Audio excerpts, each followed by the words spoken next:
ეს კაცი ცხოვრობდა კასრში. კასრი ხო იცით რაცა? აი კასრში ცხოვრობდა. სახლში კი არ ცხოვრობდა და სასახლეში და ფუფუნებით კი არ ცხოვრობდა. კასრი რა არის? ერთი ხის კასრი, ის იყო გადაჭრილი და იქ ცხოვრობდა. ერთადერთი ნივთიო, რაც მას ჰქონდაო. რა იყო იცით? რაღაცა თიხის ფიალა, რითიც ის წყალს ცვალდა. და ერთხელ თურმე დაუნახია, რომ აი ნახე, ეგ არის ზუსტად აქ დახატული. ერთი ბავშვი ესე ეშვით წყალს იღებს და ესე სვავს. და რა გააკეთა?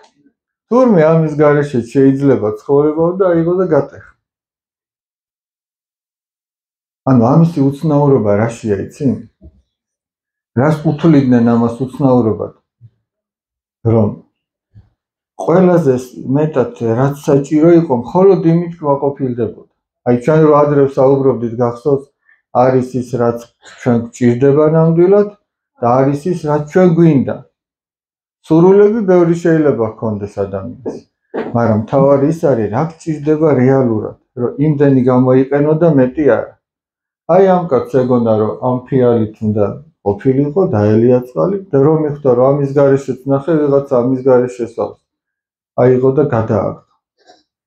ერთხელ მოხდა კიდე ასეთი რამ. მასთან მივიდა იმპერატორი. და რო იცოდა, რომ ესეთი ბრძენი კაცია და რაღაცა, უთხრა, რომ წამოდიო ჩემთან სასახლეში, ჩემი მრჩეველი გახდიო. და ესე დაწინაურებული კაცი ხარ, მეფის მრჩეველობა. ამა რაღაცა მოიწინა, აბა მოდი ეგ ელემენტები ჩავუდგეთ. მეფის მრჩეველი რომ გახდეს, ეგ ძალიან დიდი ამბავია, თუმცა ისედაც ხო ისმის ჩემი ხო. მაინც გამზადებული ქონდეს. მეფის მრჩეველი რო იყო, ეგ ძალიან დიდი თანამდებობა. მაგრამ ნახე ამა რა უთხრა. გაიწიე იქითო, მზეს ნუ მიჩრდილაო. იმპერატორს ეუბნება.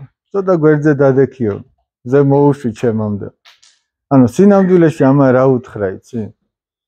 ეს გადატანითი მნიშვნელობით არის. ეს კაცი ტყუილა კი არ ლაპარაკობდა, მართლა მზის სხივებზე კი არ იყო ლაპარაკი. ლაპარაკი იყო რაზე? მე რო ეხლა შენთან წამოვიდე, იქ იმხელა საზრუნავით უნდა დავიტვირთო და რაღაცა. რა შენ ჩემსა და ღმერთს შორის ნუდგებიო, ეს უთხრა. და ამისადმი მიბაძვა რა იქნება? ყველაფერი რაც ჩვენსა და ღმერთს შორის დგება, ყველაფერი უნდა მოიცილოს ადამიანი.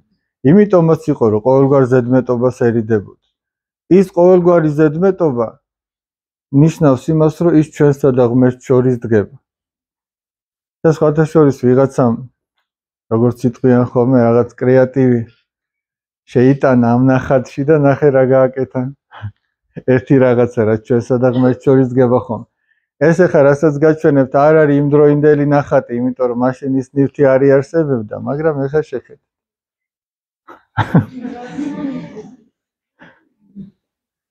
ეს ერთი რამე. მაგრამ ვიღაცისთვის, ახლა თქვენ ბავშვები ხართ და გაგეცინათ, ვიღაცისთვის ეგ არის გაჯეტი.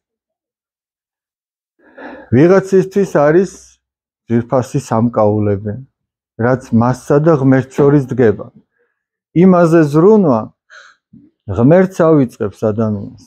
და თუ ღმერთი დაგავიწყდა და რაც თავში ვთქვი, თუ ღმერთს არ ბაძავ, მაშინ ადამიანად ხო ვეღარ რჩები, ჩვენ ხო ვთქვით ეს. ესე იგი რა გამოდის? ის რაღაცა ნივთები, რომელზეც ჩვენ გადამეტებულად ვზრუნავთ, ჩვენ გვაკარგვინებს თავს. ანუ ჩვენი ფუნქციიდან გამოვყევართ, ეს არის ადამიანობა ჩვენთვის თავად. და იმ ადამიანობას გაკარგვინებს, იმ ნივთებზე ზრუნვა. მაგრამ შენ თუ ნებისმიერ ნივთს ეტყვი, რომ გადი გვერდზე შენ, ჩემსა და მზეს შორის ნუდგები, ნუ მიჩრდილავ. ანუ ჩემსა და ღმერთს შორის ნუდგები, ჩვენ თუ ამას გავაკეთებთ, მაშინ ჩვენ შეგვიძლია რომ ისევ დავრჩეთ ადამიანად.